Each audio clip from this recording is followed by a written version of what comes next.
Di tengah hutan lebat nan damai, tersembunyi sebuah kerajaan kecil bernama Wortelia.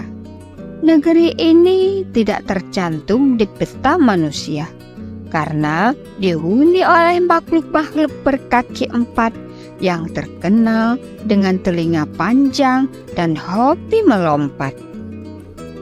Wortelia terkenal dengan ladang wortelnya yang luas dan kebijakan unik yang menekankan pada kebahagiaan perut kenyang.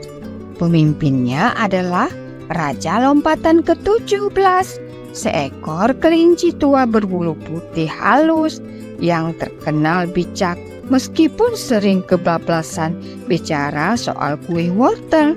Setiap pidato kenegaraan, ia selalu memulai dengan pembukaan yang megah. Rakyat Wortelia, mari kita jaga kedamaian dan persatuan. Dan diakhiri dengan, Dan tambahkan sedikit kayu manis di atas kue agar harum semerbak. rakyat awalnya antusias, bagian mulai bertanya-tanya, apakah kerajaan ini sedang dipimpin raja atau juru masak? Salah satu yang paling vokal adalah Jenggot, seekor kelinci gendut berbulu coklat kusam dengan jenggot putih tipis di bawah dagunya. Ia penasihat istana senior, namun merasa bahwa dirinya lebih pantas jadi raja. Lihat saja, gerutunya pada rekan-rekannya.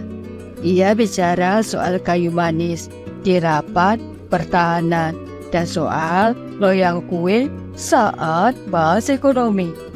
Jenggot pun mulai menyusun rencana. Kudeta diam-diam, ia merekrut 3 kelinci sahabatnya. Jenggot memilih 3 sahabatnya, yaitu Kuping Panjang yang selalu pakai pita ungu di telinganya, Kiring Miring yang senyumannya selalu miring sebelah, Tukang Ngupil, namanya jelas dia adalah tukang ngupil. Mereka menamakan dirinya sebagai pasukan perubah besar. Misi mereka menggulingkan Raja Lompatan dan mengangkat Jenggot sebagai penguasa baru Wortelia. Langkah pertama, kita curi mahkota raja saat malam. Kedua, aku naik ke panggung upacara pagi dan umumkan bahwa raja telah pensiun dini. Ketiga, rakyat bersorak dan aku dinobatkan, ujar Jenggot dengan mata berbinar. Kuping Panjang mengangkat tangan. Bukannya Raja Lompatan tidur dengan mahkotanya? Katanya dia bahkan mandi sambil pakai mahkota itu. Jenggot terdiam, dan dia juga berpikir bahwa apa yang dikatakan oleh Kuping Panjang itu sangat benar. Malam pun tiba. Langit cerah, bulan menggantung seperti potongan keju. Pasukan perubahan menyelinap ke dalam istana wortel melalui lorong rahasia yang biasa digunakan untuk menyelundupkan donat wortel ilegal. Mereka sampai di kamar raja. Sang raja mendengkur lembut di atas kasur empuk berbentuk kelopak bunga. Dan benar saja, mahkota emas kecilnya masih bertengger di kepalanya. Bahkan ada alarm mini bersembunyi di tiap kali disentuh. Saat Jenggot meraih mahkota dengan pelan-pelan, tiba-tiba sang raja menggeliat dan memeluk Jenggot. Jangan pergi, kue wortel, jangan tinggalkan aku sendirian di open, gumam raja sambil menekan wajahnya ke perut Jenggot. Dia kira aku kue, isi Jenggot dengan panik. Ketiga sahabatnya sangat bingung karena raja sudah memeluk si Jenggot. Si Kuping Panjang, Giring, dan tukang upil buru-buru ingin lari, tapi malah terjatuh ke dalam lemari dan membuat suara trak yang membangunkan seluruh penjaga istana. Para penjaga bergegas masuk. Tukang upil spontan berkata, kami hanya main petak umpet, lomba tahunan. Para penjaga saling pandangan. Lalu mereka pun curiga. Oh, kenapa kalian semua ada di atas raja?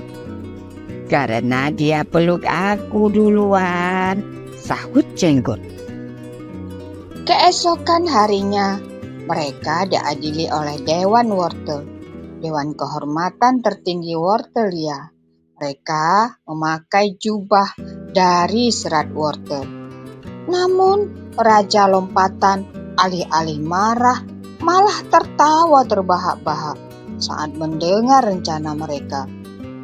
Oh, kalian ingin kudeta demi perubahan dan menggunakan strategi menyelinap dan dipeluk.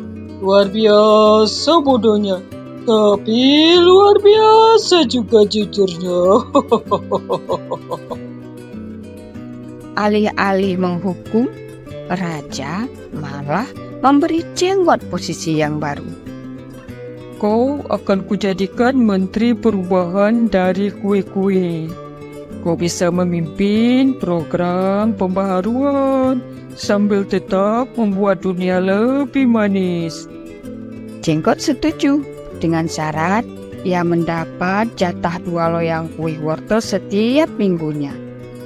Setelah memberi jabatan baru kepada si Jenggot, sang raja juga memberi jabatan kepada sahabat-sahabat perubahannya si Jenggot. Si Kuping Panjang menjadi kepala dekorasi pita nasional. Si Giring-Miring membuka pelatihan senyum percaya diri. Dan tukang upil menjadi kepala kebersihan. Sejak saat itu, kerajaan Wortelia menjadi lebih damai dan lucu. Upacara kerajaan dihiasi stand kue, lomba lari sambil melompat, dan pertunjukan drama bertajuk Kue yang Jadi Raja.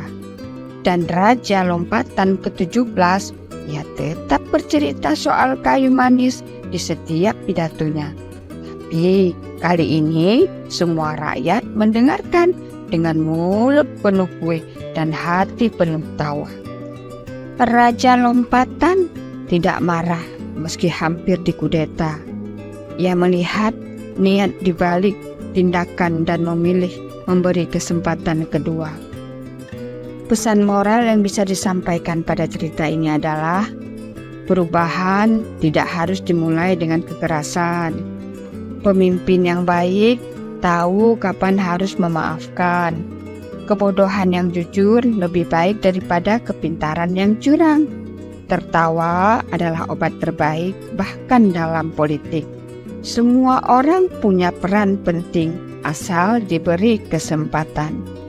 Dan perubahan terbaik datang dari niat baik, bukan dari tipu daya.